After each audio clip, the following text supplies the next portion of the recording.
Tepat pukul 18 waktu Indonesia Timur.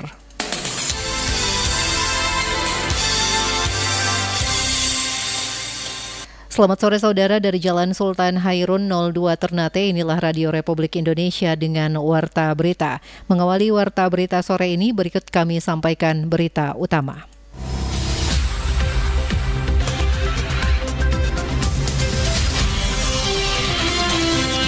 Kementerian Keuangan Provinsi Maluku Utara mendorong Satuan Kerja Pemda dan Kementerian Lembaga terus memanfaatkan metode pembayaran digital dalam melakukan pembayaran barang atau jasa atas beban APBN.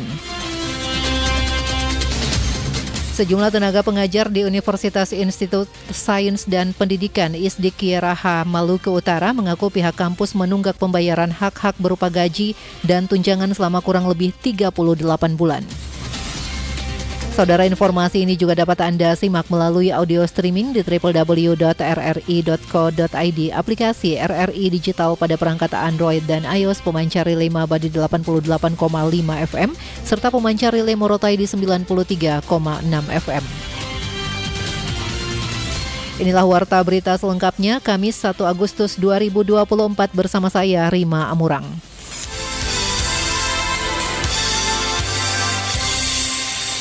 Berita pertama, Kementerian Keuangan Provinsi Maluku Utara mendorong Satuan Kerja Pemda dan Kementerian Lembaga terus memanfaatkan metode pembayaran digital dalam melakukan pembayaran barang atau jasa atas beban APBN. Selengkapnya disampaikan reporter Davi Baba. Kanwil Ditjen Perbendaharaan DJPB Provinsi Maluku Utara menyoroti rendahnya indeks literasi digital di Provinsi Maluku Utara. Menurut data Kominfo tahun 2021 menunjukkan indeks literasi digital sebesar 3,18%, berada terendah dari 34 provinsi. Demikian disampaikan Kepala Kanwil Ditjen Perbendaharaan Provinsi Maluku Utara Tunas Agung Jiwabrata. Menurut Tunas, untuk mendorong peningkatan indeks literasi digital, Ditjen Perbendaharaan Provinsi Maluku Utara mendorong pemanfaatan metode pembayaran digital pada satuan kerja pemerintah daerah atau kementerian lembaga. Satuan kerja diharapkan terus memanfaatkan metode pembayaran digital dalam melakukan pembayaran barang atau jasa atas beban APBN, yakni melalui 3 metode pembayaran digital, yaitu Cash Management System atau CMS, Kartu Kredit Pemerintah atau KKP, dan DigiPay. Implementasi digitalisasi pembayaran tersebut akan menjadikan mekanisme pembayaran APBN menjadi lebih efisien dan aman. Jadi yang kita lakukan dari sektor pemerintah, sisi pemerintah itu adalah mendorong supaya cashless society ini semakin masif digunakan oleh masyarakat. Karena apa? Backbone pertumbuhan ekonomi kita salah satunya adalah dari sisi konsumsi masyarakat. Artinya ini menjadi tantangan yang besar buat kita.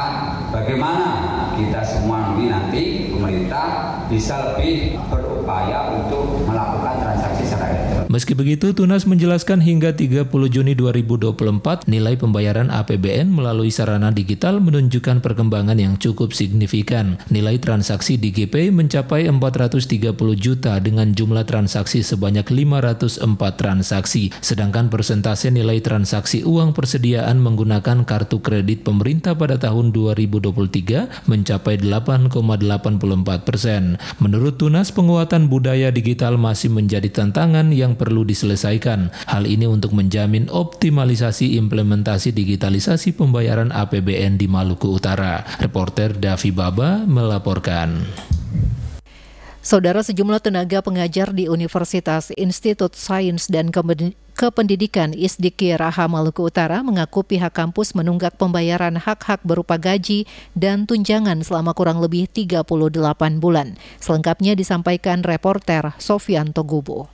Sejumlah dosen di kampus Institut Sains dan Kependidikan ISDIQ Kota Ternate, Maluku Utara berharap hak-hak dosen berupa gaji dan tunjangan segera dibayar, sebab selama kurang lebih 37 bulan hak tersebut belum kunjung dibayar. Sebelumnya, para dosen yang mengeluh sudah mengirim petisi kepada rektor yakni Sidik Siokona agar membayar gaji mereka yang masih menunggak. Kepada RRI, Yusri Aboko, salah satu dosen, mengaku mengaku sebagai korban mengatakan, kini para dosen telah koordinasi dengan Yayasan Lembaga Bantuan Hukum dan tengah menunggu Disnaker yang akan menyurat ke Institut Sains dan Kependidikan ISIDIQ Kiai Raha untuk dimediasi. Namun, jika belum ada titik terang, maka pihaknya terpaksa menempuh ke pengadilan negeri. Iya, jadi begini harapannya itu kalau untuk saya dan Pak Haji, kalau misalnya ini hari dengan Haji Talib ini kan orang dua yang lapor itu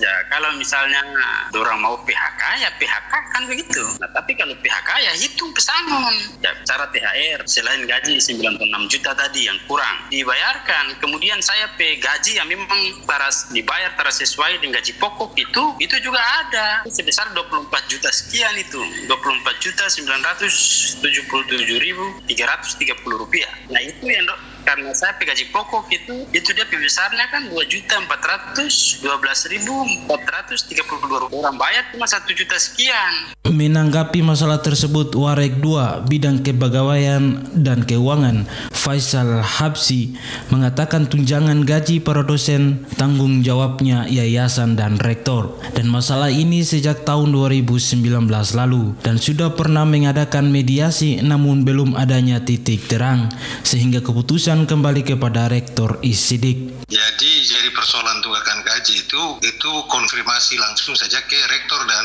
ketua yayasan. Persoalan ini kan mulai dari tahun 2019 masih sedikit waktu itu, jadi per saat itu masih sedikit, dan di tahun 2023 baru perubahan tinggi dari sekolah tinggi menjadi institut ISIDIQ di tahun 2023 bulan Juli 2023. Nah sementara saya posisi sebagai Warek 2 itu di tahun 2023. Dan ini persoalan juga tanggung jawab kepemimpinan di masa sedikit itu. Penyelesaian itu semua tergantung rektor. Jadi kami tidak bisa mengambil kebijakan ini karena semua kembali ke rektor. Namun demikian, Faisal berharap agar masalah tunjangan gaji para dosen secepatnya berakhir, di mana rektor bersama yayasan serta dosen yang bersangkutan untuk menyelesaikan masalah sehingga tidak berlarut-larut dan selama masalah ini tidak terganggu pada proses pembelajaran. Reporter Sofian Tugubu melaporkan.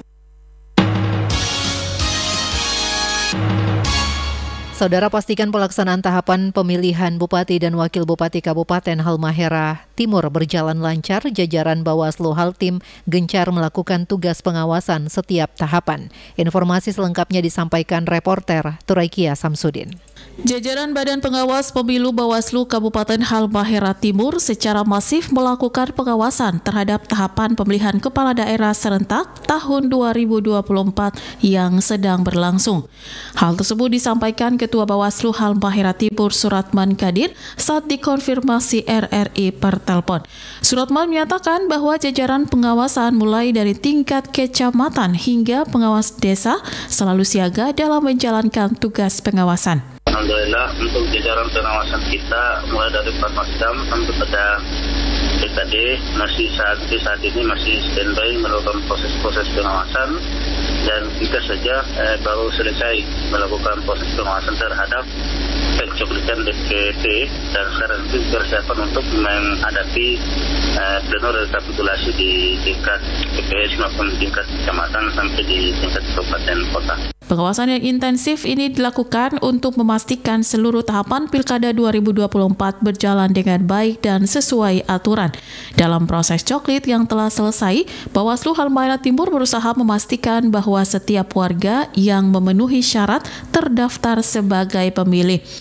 Bawaslu Halmahera Timur juga mengajak masyarakat untuk berpartisipasi aktif dalam proses pemutakhiran data pemilih.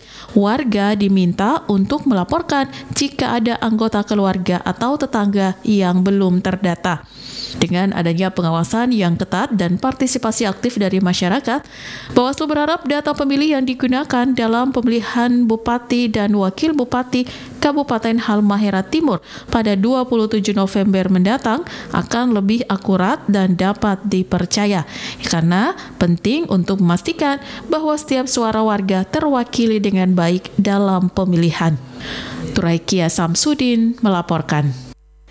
Saudara, Gerakan Pramuka Racana Poltekkes Kemenkes Ternate sambut Hari Ulang Tahun Pramuka ke-63 tahun 2024 melaksanakan kegiatan donor darah. Selengkapnya dilaporkan reporter Nanang Adrani. Dengan adanya kegiatan ini bisa membantu masyarakat yang membutuhkan golongan darah. Mereka bisa menghubungi UTD PMI Provinsi Maluku Utara. Dalam memeriahkan hari ulang tahun Gerakan Pramuka ke-63 tanggal 14 Agustus 2024, Gerakan Pramuka Racana Jainal Abidin Shah dan Nukila Poltekkes Kemenkes Ternate pagi hingga siang tadi melaksanakan kegiatan donor darah. Kegiatan yang berlangsung di Multifunction Room Poltekkes Kemenkes Ternate dibuka Direktur Poltekkes Kemenkes Ternate Ridwan Yamko dan diikuti 97 pedonor dari Brimob Polda Maluku Utara, anggota Pramuka Kwarcap dan Racana Babulah serta Poltekkes Ternate. Kepada RRI, Direktur Poltekkes Kemenkes Ternate di sela-sela berlangsung kegiatan donor darah, Ridwan Yamko menjelaskan dengan kegiatan donor darah ini akan dapat membantu ketersediaan stok darah pada UTD PMI Maluku Utara sehingga ketika dibutuhkan masyarakat darah tetap tersedia. Hari ini dilaksanakan kegiatan donor darah oleh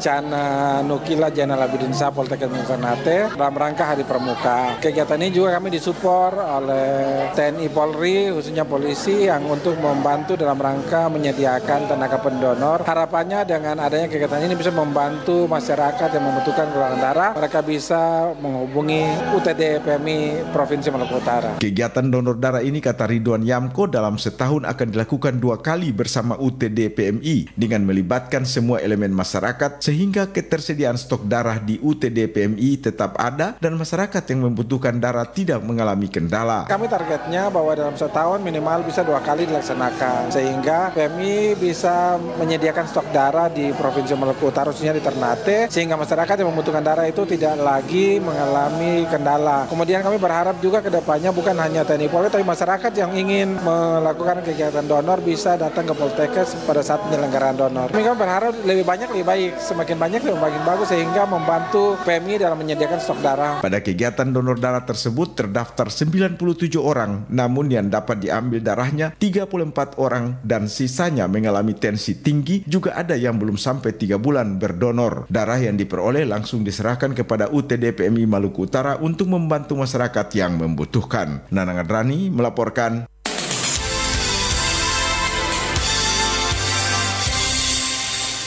Kita beralih ke berita olahraga. Wali Kota Ternate pagi tadi menerima kembali kontingen Popda Kota Ternate berhasil mempertahankan juara umum ke-4 kalinya sekaligus memberikan bonus kepada para atlet. Selengkapnya dilaporkan reporter Nanang Adrani. Persiapan yang matang, strategi yang bagus, kualitas yang hebat sehingga pencapaian juara umum dapat diraih secara berulang kali. Kontingen Pekan Olahraga Pelajar Daerah Popda 11 Kota Ternate berhasil menjaga tradisi mempertahankan juara umum ke-4 kali. Pagi tadi diterima kembali Wali Kota Ternate. Keberhasilan kontingen Kota Ternate sebagai juara umum meraih 17 medali emas, 9 perak dan 11 perunggu pada 7 cabang olahraga yang dipertandingkan dalam Popda 11 Maluku Utara tahun 2024 tersebut berlangsung di Aula Babulah kantor Wali Kota sekaligus pemberian bonus kepada para atlet. Wali Kota Ternate M. Tauhid Soleman menyampaikan selamat kepada tim Popda Kota Ternate untuk ke-4 kalinya berturut-turut mempertahankan sebagai juara umum. Keberhasilan ini merupakan pencapaian yang hebat karena persiapan yang matang, juga strategi yang bagus, serta kualitas yang hebat sehingga dapat mempertahankan juara umum berulang kali. Selamat kepada tim Popda Kota Ternate untuk ke-4 kalinya mempertahankan gelar sebagai juara umum. Ini adalah pencapaian yang hebat khususnya para atlet dalam ajang kompetisi Popda kali ini. Saya yakin bahwa pencapaian ini dikarenakan persiapan yang matang, strategi yang bagus, kualitas yang hebat, sehingga pencapaian juara umum dapat diraih secara berulang kali. Wali Kota M. Tauhid Soleman juga memberikan apresiasi kepada para atlet yang berhasil meraih medali pada setiap cabang olahraga. Namun demikian tidak boleh merasa puas dan terlena dengan keberhasilan ini, tetapi terus berlatih sehingga pada Popda mendatang juga dapat mempertahankan sebagai juara umum. Saya menyampaikan apresiasi khusus kepada para atlet yang alhamdulillah setiap mata lomba cabang olahraga mendapatkan medali, baik itu emas, perak maupun perunggu. Kali ini 17 medali emas, 9 medali perak dan 11 medali perunggu. Kita lebih baik 4 medali kalau tidak salah, karena Tidore Kepulauan meraih 13 emas. Jadi ini sebenarnya sinyal penting untuk kita mempersiapkan diri pada ajang berikutnya di tahun-tahun depan. Sementara itu, Kepala Dinas Pemuda dan Olahraga Kota Ternate, Sutopo Abdullah, mengatakan pencapaian sebagai juara umum bukan semata-mata kerja keras, tetapi juga sinergitas dari semua elemen menjadikan bukti konsistensi dan keseriusan dalam melakukan pembinaan dan pengembangan olahraga prestasi sebagai kota atlet. Pada penerimaan kembali, Wali Kota Ternate memberikan bonus juga piagam penghargaan kepada para atlet dan pelatih serta manajer dengan total 235 juta rupiah termasuk dari KONI Kota Ternate berupa bonus pembinaan masing-masing cabang olahraga 15 juta rupiah. Nanang Adrani melaporkan. Saudara, Maluti United resmi menggait Victor Mansarai dari PSM Makassar. Pelatih Maluti United Imran Nahumaruri berharap pengalaman bermain di Indonesia pada musim lalu bisa membantu proses adaptasi menjelang kompetisi Liga 1 nanti. Informasi selengkapnya disampaikan reporter Syakir Saleh. Please watch your luggages. Hold the handrail. Mind your step. Victor Mansarai telah memulai petualangan baru bersama Maluti United. Lembaran baru karir penyerang asal Sierra Leone ini terbuka usai dirinya merampungkan proses penandatanganan kontrak bersama Maluti United pada awal pekan kemarin. Tak lama setelah membubuhkan tanda tangan di atas kertas kontrak, Mansarai langsung menjalani latihan perdana bersama skuad Laskar Kiaraha. Kesan positif muncul dengan cepat saat ia merasakan atmosfer latihan di bawah kepemimpinan Coach Imran Nahumaruri. Kesan positif Mansarai saat menjalani latihan bersama Maluti United juga dibangun oleh pendekatan yang diterapkan tim pelatih. Menurut Mansarai, Maluti United adalah tim yang kompetitif. Semua pemain bekerja keras dalam berlatih.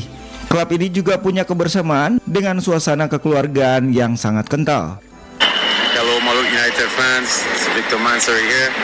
Perfect time, perfect momentum to be back in Indonesia. See you soon. Mansarai bukanlah sosok baru dalam kompetisi sepak bola Indonesia. Ia pernah bermain untuk PSM Makassar dengan statistik 4 gol dan 3 assist pada Liga 1 2023-2024. Kehadiran Mansarai di Indonesia pada pertengahan musim 2023-2024 cukup mencuri perhatian. Mansarai langsung unjuk gigi dengan selalu mencetak gol dalam 3 penampilan awal melawan Persija Jakarta, Dewa United, dan Persikabo 1973. Sebelum berkarir di Indonesia, Mansarai sudah memiliki riwayat panjang sebagai pesepak bola profesional. Pria yang memegang paspor negara Paman Sam itu pernah bermain di Liga Amerika Serikat, Swedia, dan Vietnam. Mansarai berhasil meraih 1 gelar juara MLS Cup 2015-2016 ketika berkarir di Amerika Serikat bersama Seattle Sounders. Pada kesempatan yang sama, pelatih Maluti United Imran Nahumaruri mengatakan Maluti United selalu mendatangkan pemain sesuai kebutuhan. Dirinya berharap semoga pengalaman bermain di Indonesia pada musim lalu bisa membantu proses adaptasi menjelang kompetisi Liga 1 bergulir. Syakir Saleh melaporkan.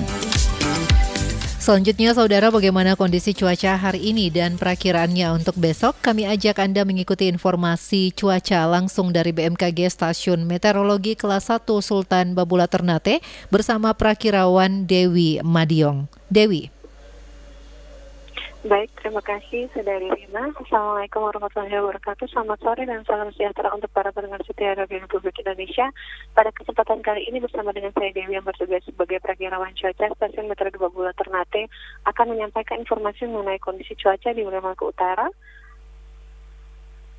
Kamis 1 Agustus 2024. Kondisi cuaca Maluku Utara pada malam hingga dini hari ini adalah umumnya berawan, namun berpotensi terjadi hujan ringan hingga sedang pada malam dan dini hari, terutama di wilayah Morotai, Galela, Tobelo, Loloda, Ibu, Kedi, Oba, Sufifi, Jailolo, Tidore, Ternate, Weda, Wasile, Maba, Buli, Moti, Makiang, dan juga pada dini hari di wilayah Tangyabu, Obi, Widi, Patani, Weda, Batang Dua, Gane, dan sekitarnya.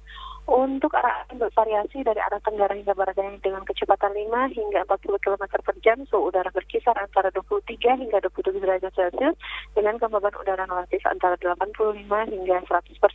Untuk informasi perakiraan tinggi gelombang signifikan pada Maluku Utara berkisar antara 0,25 hingga 1,5 meter. Kondisi cuaca untuk esok hari diperkirakan secara umum adalah berawan dan berpotensi terjadi hujan ringan hingga sedang pada pagi hari di wilayah Morotai, kemudian di wilayah Halmahera Timur, dan juga potensi hujan sedang hingga lebat pada pagi hari di wilayah Halmahera Tengah. Pada siang sore hari esok hari berpotensi terjadi hujan ringan di wilayah Morotai, Halmahera Utara, Halmahera Barat, Tidore Kepulauan, Ternate, Halmahera Tengah, dan Halmahera Timur. Pada sore dan malam hari berpotensi terjadi hujan ringan di wilayah Halmahera Tengah.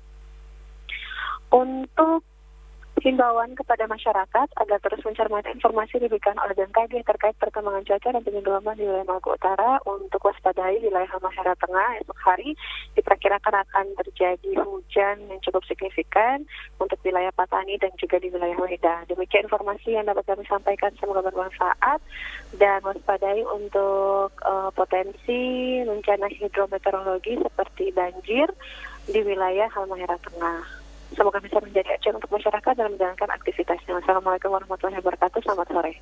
Terima kasih Dewi Madiong, perakirawan BMKG Stasiun Meteorologi Kelas 1 Sultan Babula Ternate.